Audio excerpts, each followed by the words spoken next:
There he is. Get her. It's Roro after midnight.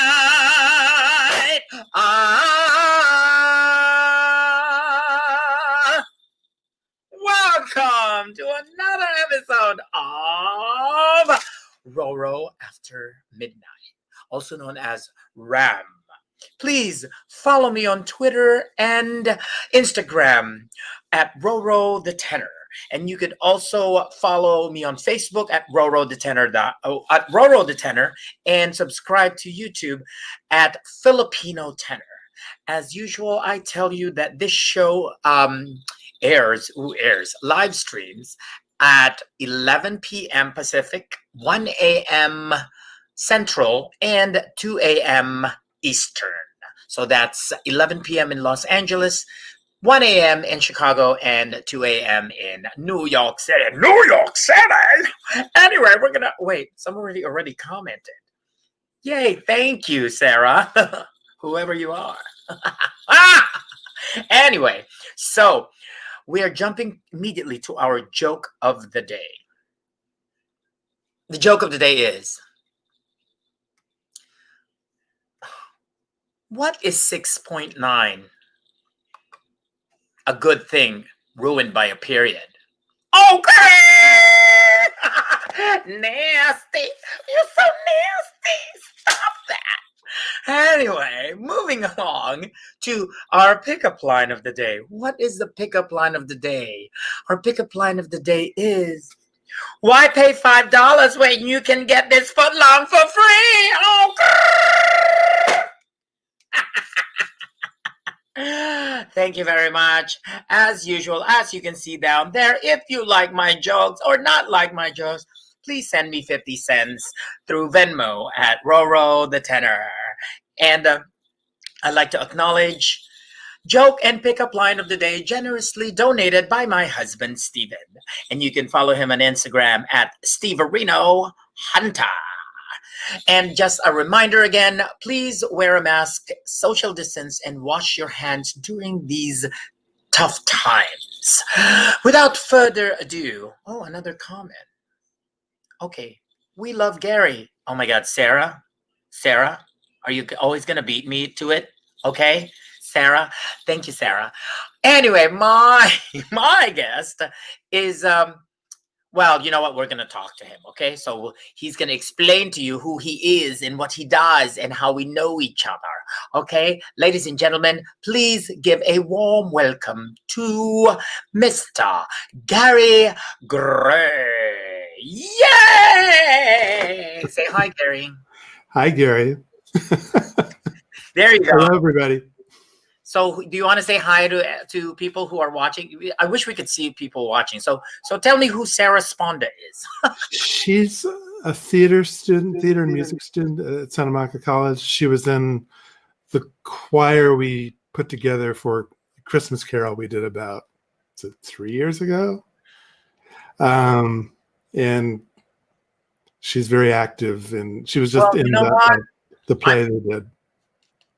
Oh yeah, and then Alyssa French is there. It's like, I'm glad that these people are so like active and very beginning. Okay, so just to tell everyone, you can follow Gary on Instagram and Twitter at Gray Keys, and now the ticker changes to his info. So Gary, to start with, this is a section called Point of Origin. So tell us, point of origin means tell us where you're from originally, where you're born, where you're raised, about family, and growing up. Take it away. I was born in Little Rock, Arkansas, back when Eisenhower was president, so it's been quite a long time ago. I only lived in Arkansas until I was 3 years old. My family and I moved to California. We moved initially to Yuba City or Marysville up north of Sacramento. Then we moved to Modesto about 6 months later. And I grew up in Modesto, California. Lived there from about 3-4 years old until I came to Los Angeles for grad school. So I was like 21, 22. then. So my formative years were in Modesto, California. Central Valley, sort of overgrown farm town. That it began as a farming region, but is more of, kind of reminds me of the San Fernando Valley at this point. It's like suburbia. Moved to Los Angeles, as I mentioned, for grad school in 1978. And after I finished grad school, I started God, working I was here. 3. What? I was 3 when you in 1978. As we know, Gary started. I know when it's friends that you don't necessarily think of as massively younger, but are your colleagues and peers. But when you start talking about the younger part of life, and you're like, yeah, like. I was probably in college when you were born. So you said, you mentioned that you moved to California and this and that. So during the whole time of the move, what were you already? When did you start playing piano, or when did you start going for lessons? I was 7 when I started going for lessons. My mom played by ear, and we had a piano at home. So she showed me a few things when I was probably about 6 or so. But since she knew I had an interest, that she found piano teacher for me. He was a piano teacher that taught in the back of a music store. He played violin, he played saxophone, he played clarinet, he played flute, he played piano. He taught, one of those music teachers that just taught everything. Really sweet guy. So later in studying with him, we used to play duets and did accompaniment things together. So my question now is, one of my questions is, during that time, how rigorous was the train? Like, as a kid, I mean, did you really train or did lessons nonstop as a kid? Like, were you nonstop about it? Or I was a kid. I was a good student too, and I had a pretty strong science interest as a child. I loved the space program. I followed all the space launches. I'd get up at 4 a.m. to watch, like the astronauts take off. This is as like an 8-year-old kid. That's true. Wow. And then, if I played maybe half hour a day, something like that, as far as practicing. It was nothing excessive. I think I didn't really get more serious about it until I was in high school, and decided that's what I was really good at. At the same time, I always sang in choirs.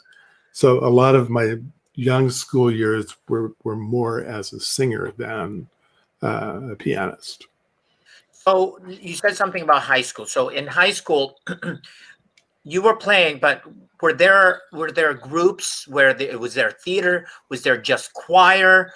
How did you, if you did, at one point and at some point, I was in 4 choral groups in high school. Whoa. Mostly not playing for, but there was a jazz choir, there was a men's group, there was madrigal group, there was like the concert chorale. I was in all of those. I was in the high school choir group.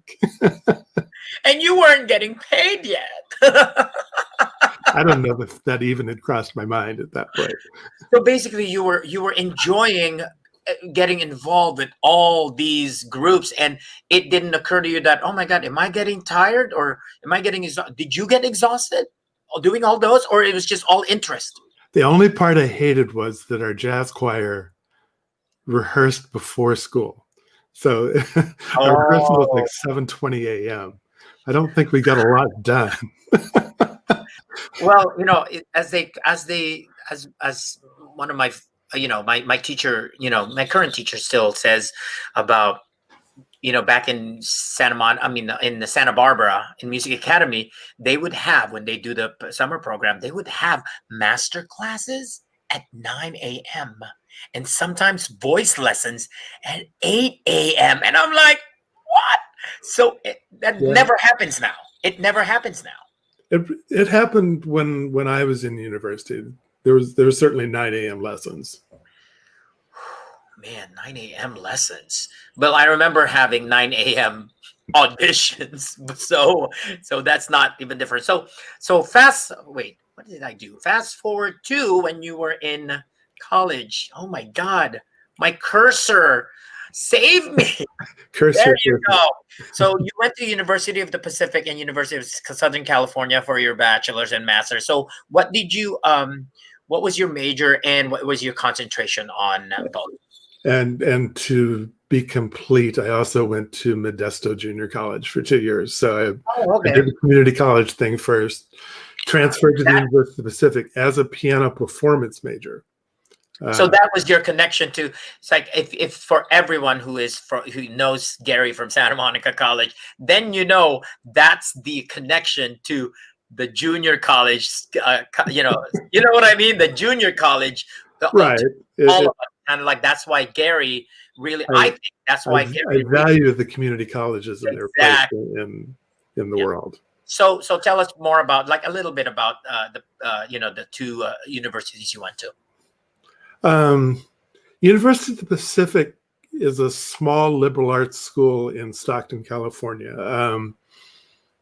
Nice little school. It has a conservatory of music, and it has a long history in California life, dating from 1850, something like that. It really goes back far. Also has a medical school and law school and things like that. It's a well-known university in that part of California. Loved that for my undergraduate degree. I went to a small school. So yeah. I got more attention, that sort of bigger fish in a smaller pond thing. I think is a good thing when you're first trying to be a performing artist. You want the chance to play for things. You want to be able to play for lessons, and I played for the opera workshop there and things like that. And then I think going to USC was sort of the opposite experience. I was glad I went there, and I feel like I learned a lot, but it was also this what doesn't kill you makes you stronger, because oh my God, it was as Kelly Clarkson. What doesn't kill you makes you strong. It was as anti-nurturing as the previous two colleges had been nurturing. So a lot of people are some people we know, and I don't know if you actually bump into some of the coaches that I actually worked with. Were you there when Mona was there at some point, or Judy Hansen? Do you know when she was there? I don't really know the year, but I thought it was the 90s. She's a little older than me, but I don't. But I was a student there in the early 80s, late 70s, early 80s. So it was quite a long time ago. Yeah. I think they started. Guzalemian was there. Got it. Yeah. Who was when you were in USC, you played for, did you just play for the classical when you were getting your master's? Mostly, yes, but I did my very first musical when I was there. It was a version of the Scarlet Pimpernel, not the one that became famous, not the Frank Wildhorn one, though he went to school there too. But one summer. Well, so that was your first Broadway like musical experience. And it was an original piece that had no orchestrations. We had an orchestrator. As the orchestrator decided to make the orchestra parts as a cast, we needed to just cut and paste and make those ourselves. So we spent nights till 4 a.m. down in the dressing room putting together orchestra parts for this show. So it was quite the immersive experience, but I loved it. So basically Gary's first musical theater collaboration, Scarlet Pimpernel, but not that Scarlet Pimpernel, right? Exactly. It was called Pimpernel with an exclamation point. Oh, okay, okay. So I just want to It, do a it was the Oklahoma Pimpernel's musicals. just at least acknowledge people. It's like Adam McCrory says, "Singing in the Morning." Not a fan. We're not a fan, you know. And then Hi, Adam. Hi, Deontay. Hi, Alyssa. the Hi, other Cheryl. good for a bass note. That's true. And then Allison's there. Oh, and then Turtle says hi. That's great. That's great. Now we go to Santa Monica College. You've been there since 1981. I met you in 1997, and then I've met Gary, and we've worked together since then. And I still, when I go to LA, and I still do some random shows, Gary still plays for me. I mean, that's the connection we have, because one of the things about Gary is his. And we hung out in New York City last year. Yes, and I'm going to show pictures of that later, and we're going to talk about like what do we do after every voice class, that kind of thing. So tell us about when you went to Santa Monica College, when you started. What was your first impression of the school? Of the students and of the different departments, both the music department and the theater department, and how it evolved to what do you think of it now and how it progressed? Oh my God, it's grown so much since then. When I first started there, I was just very part-time. I played for 2 voice classes a week. I had been down at USC and I saw this hiring notice on a bulletin board up there, and I took it and applied for the job, and I actually got the job the old-fashioned way by auditioning for it. I didn't know anybody or anything. Conrad Immel was the voice teacher. I don't know if you know Conrad, but he was a longtime Santa Monica guy. The department was much smaller then in terms of students. The school was smaller. If you've been on the main campus, back when you were there in the old music department, the old theater department, they've rebuilt probably 3/4 of the main campus at this point compared to what it was when I was there. I think the bureaucracy of the college has grown tremendously too. That's a tendency of government institutions, and I think the amount of administrators that have blossomed there over the years has been quite extensive. One of the first, not too far in the 80s, and probably about 1984, the voice teacher I was playing for was Dale Franzen, who was Dale Wendell, opera singer with LA Opera, but more recently ended up being one of the lead producers for Hadestown. So, it's fun SMC connection. She was also instrumental in bringing the Broad stage to life. She was the head of that project, but started out as a voice teacher. Theater department.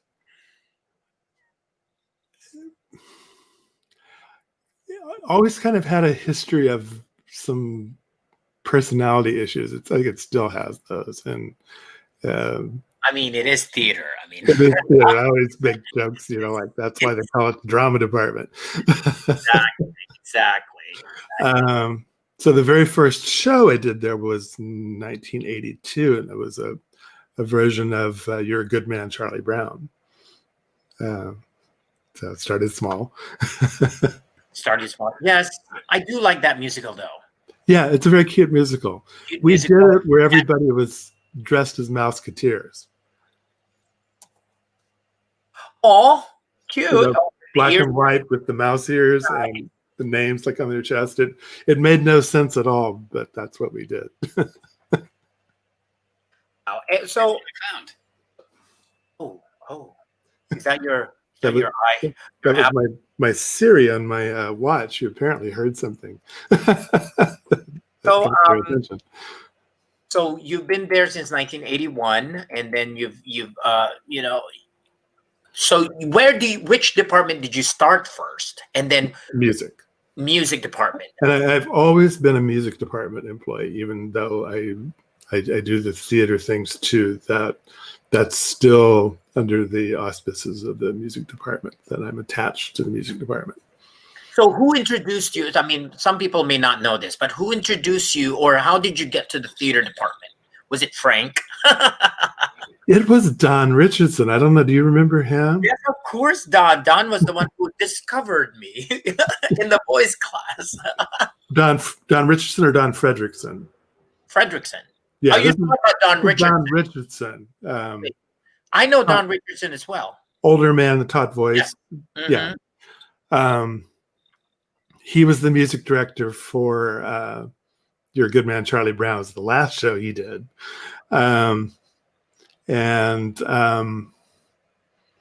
He always knew I was interested. He kind of did some music theater workshops through the music department. That was sort of the start of me doing musical theater at SMC. At the same time, while I was working at SMC, I was also working at Glendale College. So, by the way, we did 16 shows at Glendale College. We got a little note here. 1981. Why aren't we walking into the Gary Gray Theater Art Building yet? I've heard this from Deontay before. Deontay, you're going to have to be like the fundraiser for this project if you want. Well, okay. I think one of the things that people really should do is they should honor certain people, like,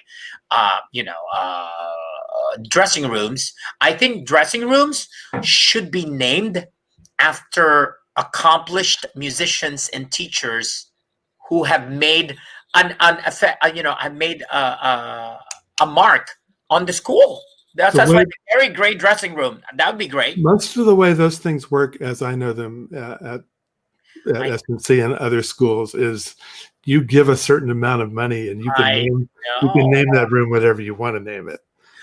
But it's a chunk of money. It's not like $500. I think that I know. However, I remember at the Met when Charles Anthony, his last name was Caruso, but his last name was Caruso, so he had to change his name to Charles Anthony, because during that time they didn't want, even though he didn't live the same time as Caruso, they didn't want to have another one whose last name is Caruso in their roster. But when he passed away a few years ago, they dedicated one room for him. You know what I mean? So that was nice. So moving along so that's about that. Tell us about your trip to the Kennedy Center Performing Arts in the 1997 SMC production of Once on This Island. Anyone I know who was in that production? Pervis was the director. Yep, I know her. And Frank Turner was the music director. Mm-hmm. We participate in the Kennedy Center American College Theater Festival. Yes. At SMC, when we have for years and years. Once upon a time, after the regional festival, they would take shows to the national festival at the Kennedy Center. There's 8 regions in the country, and they would pick a show from each region. They'd take one show. Mm-hmm. So in 1990s or 96 production, I think, of Once on This Island, ended up going to the Kennedy Center for a week in 1997. And we performed in one of the big theaters, and I think we did 2 shows, and it was like on Friday and Saturday night or something. So we were kind of the headliners, which was fun. Nice. And it was one of those, really memorable once in a lifetime experiences, apparently. You were there. Got to be a tourist. What? When you were there, no, you were going to tell about it. When you were there and doing that, you're doing all your musical stuff. How much were you able to explore in that so much limited time? Enough. I mean, there were some things that there wasn't time for, like if you wanted to tour the White House or the Capitol or something, it was like an all-day commitment and couldn't do things like that. But I remember going to the Smithsonian, the Air and Space Museum, National Gallery, Ford's Theater. So I really liked Washington, D.C., at least the parts I saw. The parts that you saw, you're right. There are parts of Washington, D.C. that are very... Hung out in Georgetown one night, I remember, and that was cool. And But, so saw the Watergate. Well, it's called Washington D.C. It is backwards is seedy.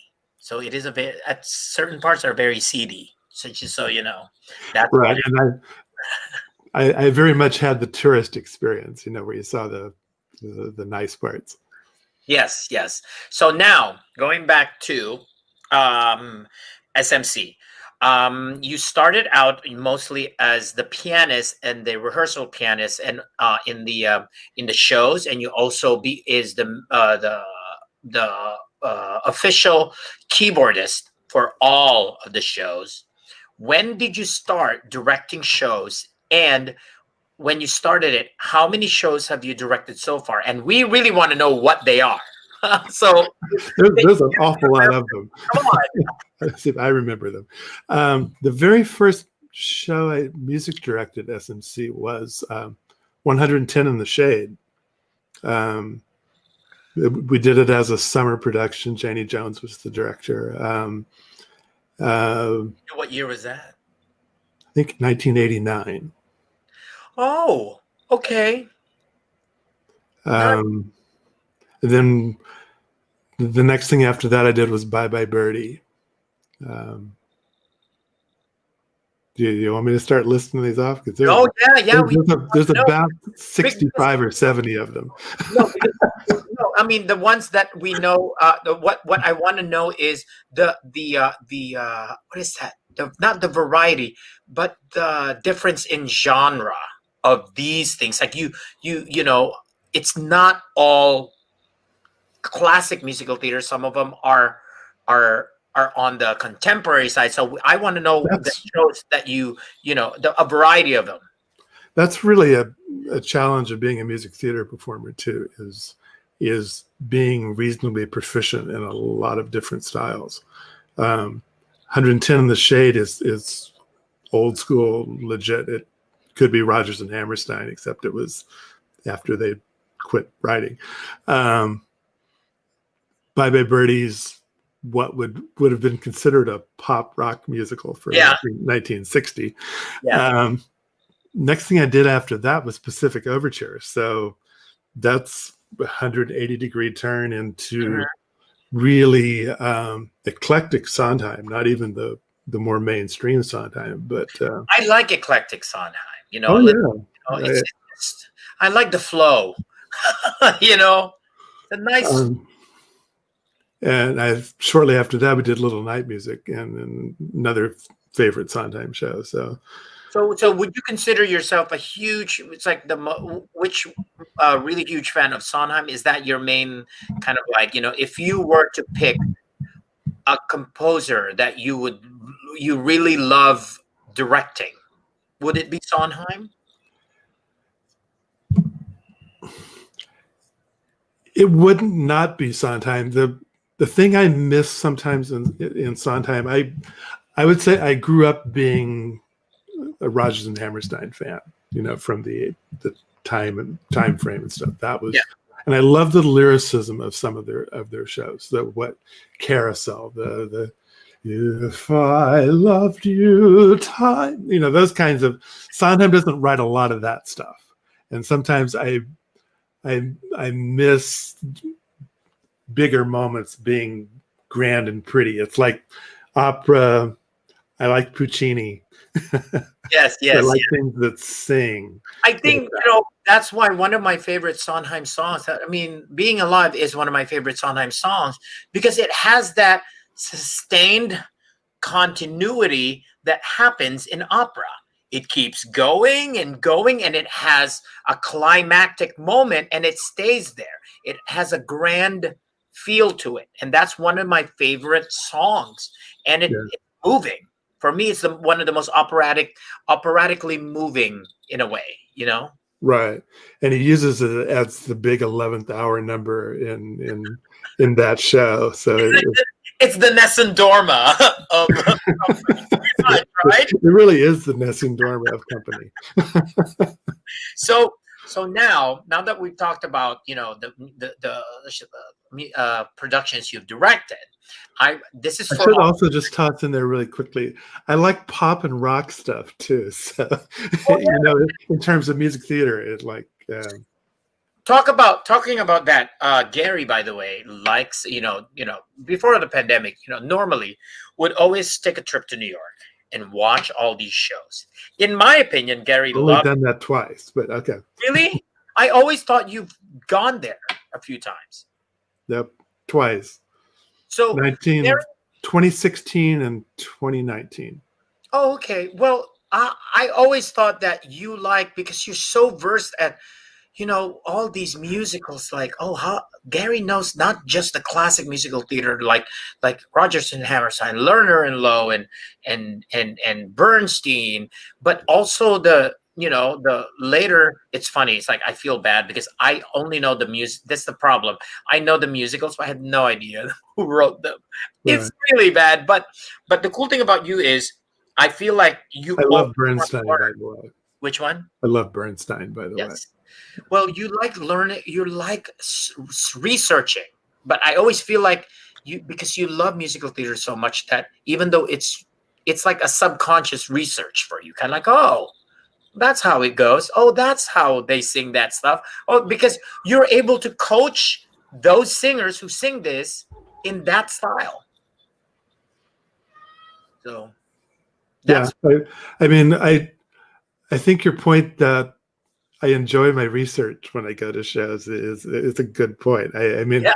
it serves both purposes because I'm thoroughly entertained. I love musicals and I'm passionate about it, but it also is keeping me up on newer shows because I have to work those shows with students, and they help keep me informed too because they can be very aware of current shows. So Yeah, and yeah, I guess as a musical theater director too, you're like, even though you know, you're not as familiar, you make yourself, or not make yourself, you know what I mean? You make yourself kind of be familiar with the current, so that you as a yeah, teacher can really help them.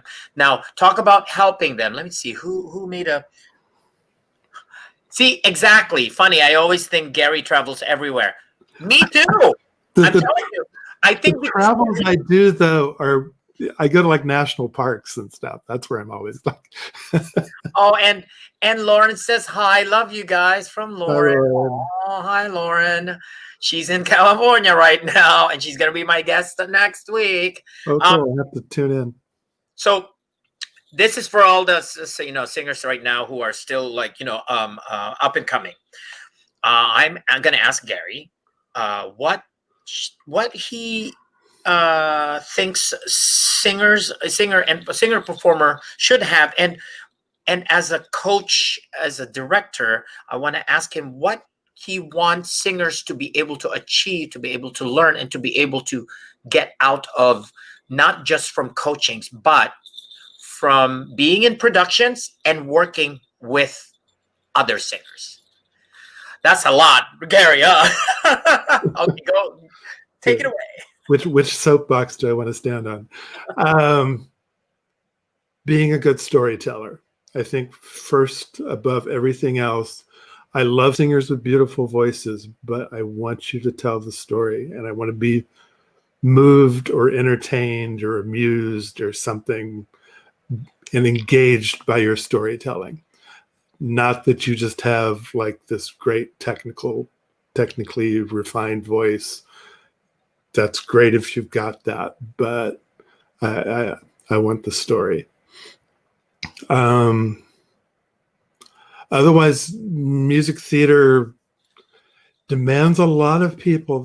These days they expect people to sing legit styles, rock styles, Sondheim, pop things. You need to be able to rap a little bit. It's all in there. And if you want to work on a regular basis, you need to be able to do a lot of that. Not everybody does everything well, but you can't just be one kind of thing either. And the thing I always preach, and it's the thing that singers seem to do the least of, but take dance classes. You don't have to be a great dancer, but take your dance classes. What else have you in that? So no, I'm just like when you were talking about stuff, I'm just like writing it down so at least people can see what you're talking about. So oh yeah, so what should we tell, especially for those who are just starting, especially in school, in community colleges, in junior colleges, when they're new, they have they have to work well with other colleagues. And I think this is what should beginning musical theater do, or how would they uh how would they go around when they are new to a group, what to so that they don't feel as out of place, because that really happens in a lot, and they feel out of place. They interact with cast members, but then outside of it, it's like, oh, how do you do that? Because with Gary's the easiest person to like. Gary has no attitude, is not so outrageously loud, but very Gary, Little sarcastic once in a while. that's the cool thing. But Gary can always get people's attention. So I want to know, like, it's for beginning singers who are just, new to the crowd, new to the scene. I think there's a lot of tendency for performers to be insecure and feel like other people are judging them. And that's not just for singers, but I think for instrumentalists, whatever, that we're self-critical of what we do, and we feel like the flaws that we see in ourselves, everybody else sees them as much as we do. Mostly that's not true. Students are really quite supportive of each other if you give them the chance to be. That's true. That's true. It's very true. It's not always true in every case, and there's those snarky people or somebody that has to prove their superiority by putting others down. There are those people out there, but I think in general, just like you do, you want to hear other people do well and enjoy a good performance. I think, yeah, people want to see you succeed. People actually do want to see you get better and improve, and they're more there for you than you realize they are. Yes. And I was just gonna say, you made a good point there, because we've been in many shows where we feel like, oh my God, why is that person giving me attitude? And these things will happen because of difference in personalities, difference and maybe just them protecting their own feelings by pushing people away a little bit.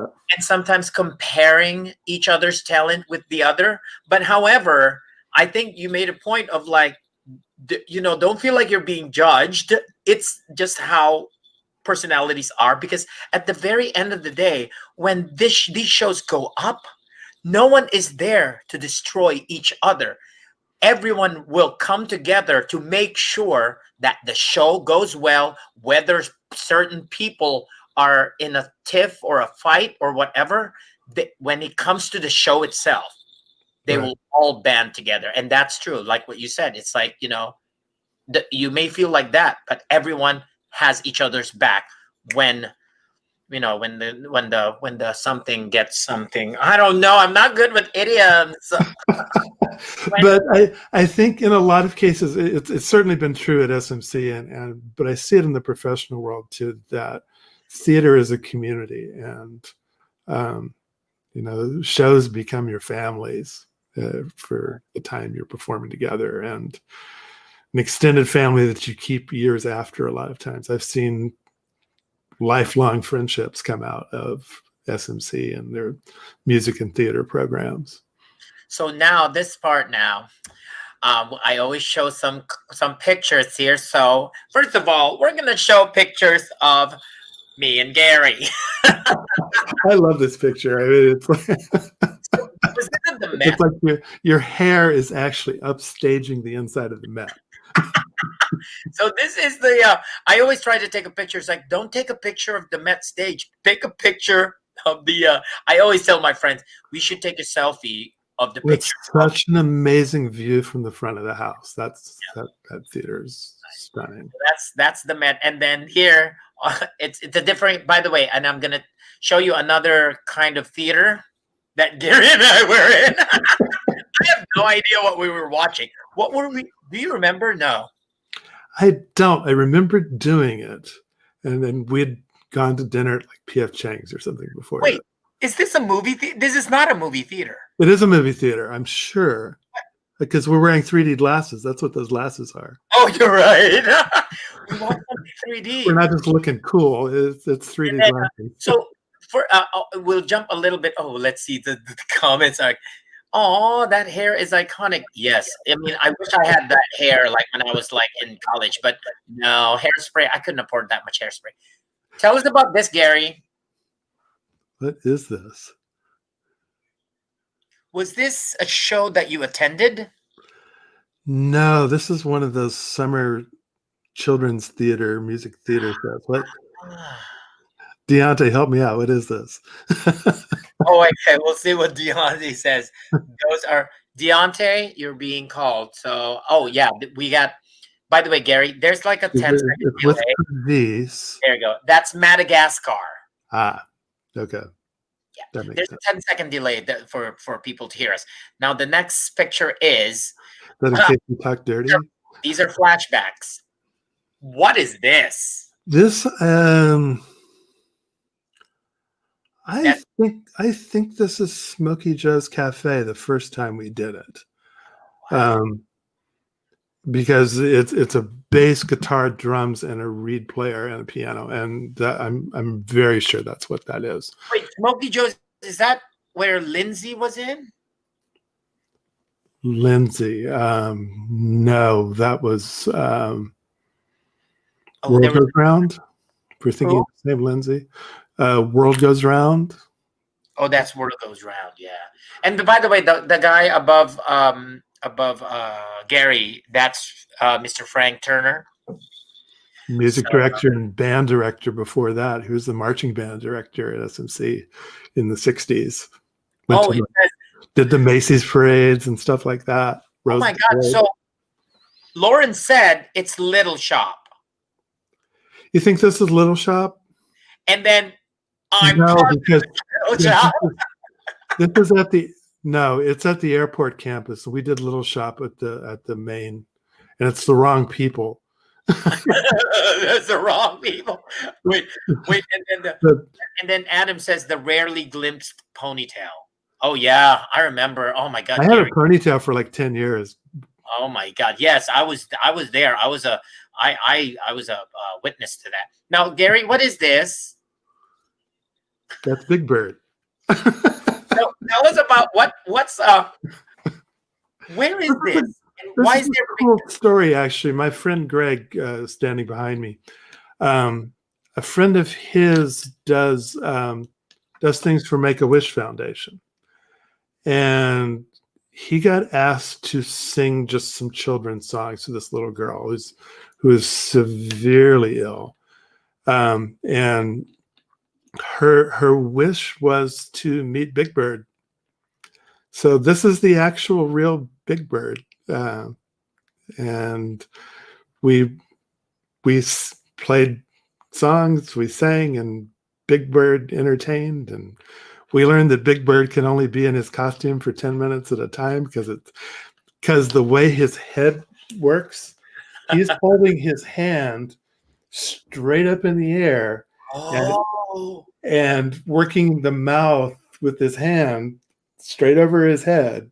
So you can't hold your arm that long. So now this one, oh my God, I'm gonna sneeze. Just like see how I muted myself when I sneezed? Yes. So this is one of my favorite pictures, only because I'm with the two singers and the two pianists. Hello. this was the best lunch, and I would love to do this again sometime. It's very expensive, Gary. Well, it I'm kidding. doesn't mean you have to pay for it next time. We can make Dennis pay. But by the way, guys, this is the Ivy on Robertson and just north of Melrose. Is it north? Yeah, north of Melrose. So I have a habit of every time I go to LA, I pick like a friend or a group of friends that I actually treat to the Ivy. I was brought to the Ivy the very first time by Mona Lands, and then I love the food. And not only that, guys, this is the Ivy where the what is that? Where the paparazzis hang out, because there's a lot of, this is a celebrity spot. I have seen Lily Allen here and a few other celebrities, but they're trying to avoid it. But the food is great, the drinks are great, and yeah, so that's it. My last picture, Gary, you have to explain this. Please explain this. That's my cat. Tell us about your cat. This is my cat, Carly, formerly of sibling cats. I had Brooke and Carly, but Brooke passed away about a year ago. They were little sisters, and I had them from the time they were like 3 months old. Carly came in and visited a few minutes ago and meowed, and she's not super happy that I'm online as much as I am these days, but she lives with it. Yeah, amazing. So you're a cat person, am I right? I probably first, yes, though I love animals in general, and grew up with dogs and cats. I think for an apartment dweller, it's simpler to have cats, and especially for me, who's traveled quite a bit, it's a little easier to leave them behind. So you, me, Lauren, who else has cats? I mean, I love cats. I mean, they can be they could be a pillow. They could be when you're sleeping. They could be on your head. They could be a body pillow. I mean, it's easy, and they're not too big, or you can't do that. I feel like you can't do that to like a teacup Yorkie. No, but every once, I think being home so much during the pandemic, I've actually feel like I'd love to have a dog. I'm probably not going to do it because it's just sort of that extra level of attention that they get sometimes. More of the cat is, oh my God, if I go out and late, it's like, oh, cat's party, I don't have to worry about the cat. But if you have a dog, you cannot stay out late. And sometimes you have to wake up in the middle of the night or like early in the morning to let the dog in. So they're definitely more high maintenance, and different. Yeah, so we're totally fine with that. So I think having gone from two cats who took care of each other to the one cat, she's more needy than she was. So for people who are, who know Gary or who wants to know more about Gary, we want to know Gary's hobbies, interests, and activities he does. By the way, guys, if you follow Gary on Facebook, you will find he walked 15 kilometers, whatever, from this place to this place. And I love his posts because at least he's very active and keeps himself in shape. So tell us about what other, besides walking. I think the in shape part is fairly loosely defined, but what do you like to do besides, taking, those nice big walks? I think most of the people that are in this comment section will already know this, but my overriding big hobby is being a photographer, and that's been a hobby since I was probably 6 or 7 years old, just as long as the piano playing has been. I had a little plastic camera that took 127 film that they don't even make anymore. And I love that as a hobby. I love being a nature photographer, and also taking sort of quirky pictures sometimes too. So what else? What else? What was Yeah. that? What else? What else besides photography? I don't know. Do you like reading books, or only when you're I really used to be an avid reader, and I seem like I've gotten away from it. I think it's in the electronic age here. There's been more distractions than there once was. Things to look up on my iPad or whatever. Were you ever into collecting anything, or other like arts and crafty kind of thing, or just mostly photography? you know, not in a huge way. I had a coin collection, still have, though I haven't done anything with it. But again, a childhood thing. Um,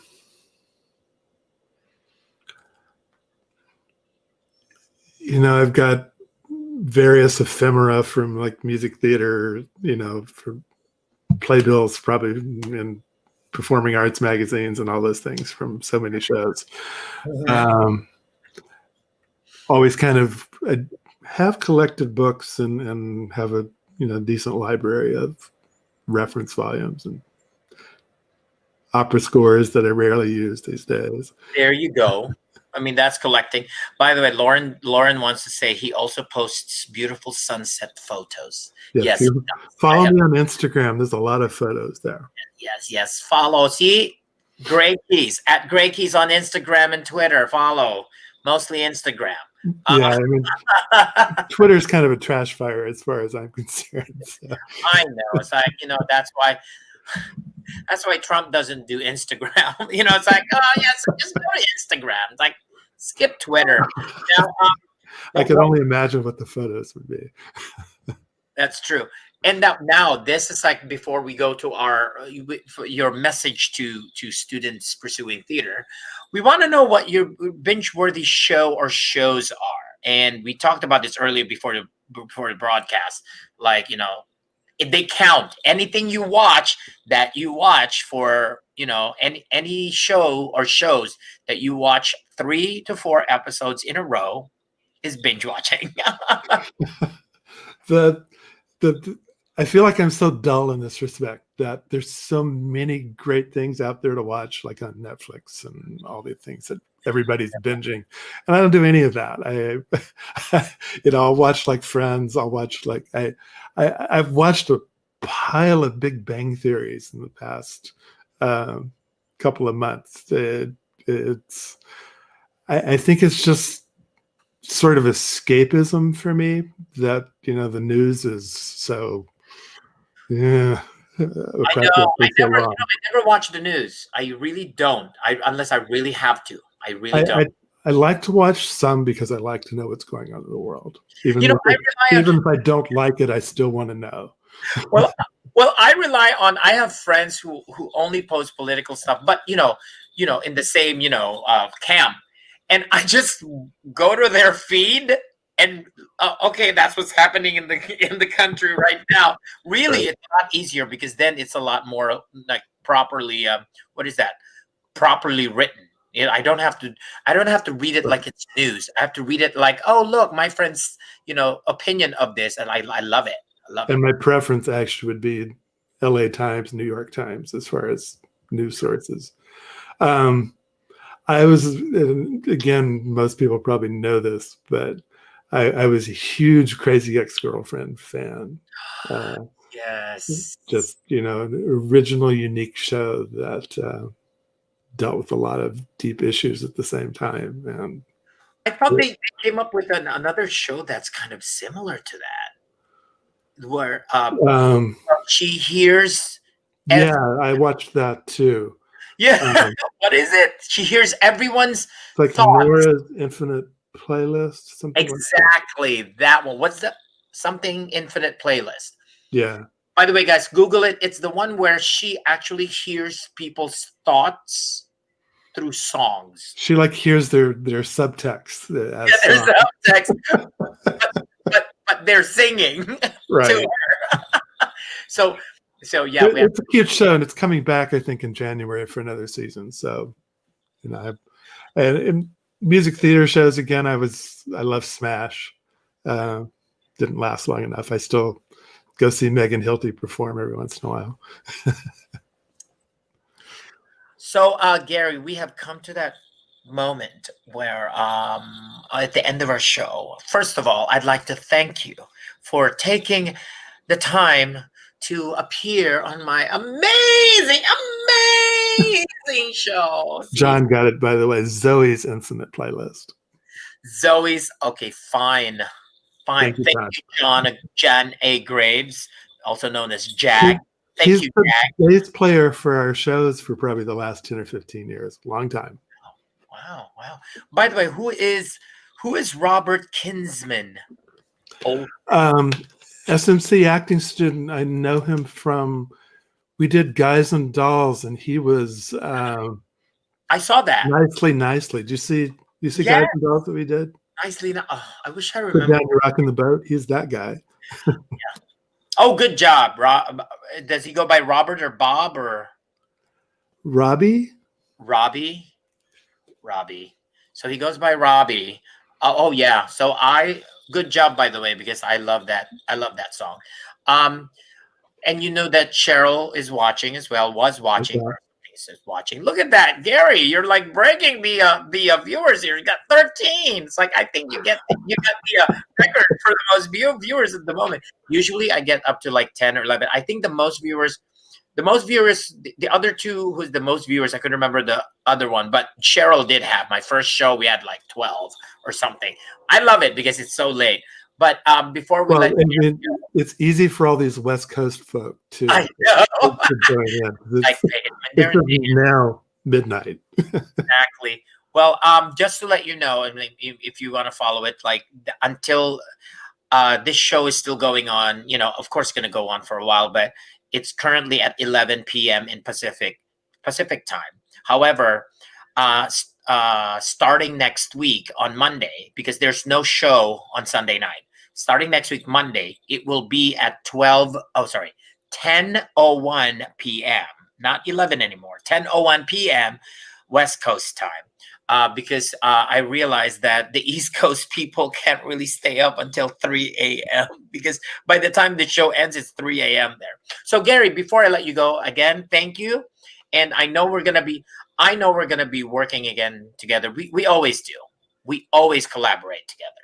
And your parting thoughts for our I would see here for those students. A message from Gary to students pursuing theater. Take it away, Gary. All you guys are pursuing theater because it's something you love. And it's kind of a weird time right now because there's not a lot of performing outlet for people, but it'll come back. And the patience and perseverance will pay off, and we'll be back there on stage again. It's still going to take a little while, but we're here because we love it, and we're going to stay here. That's it.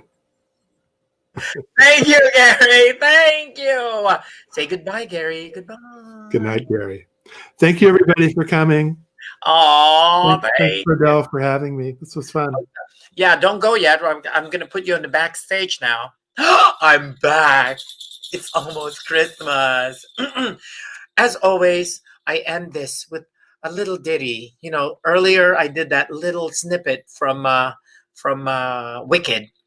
Now I say goodbye from a little snippet from my favorite musical of all time. Let's see here. I got to take this off.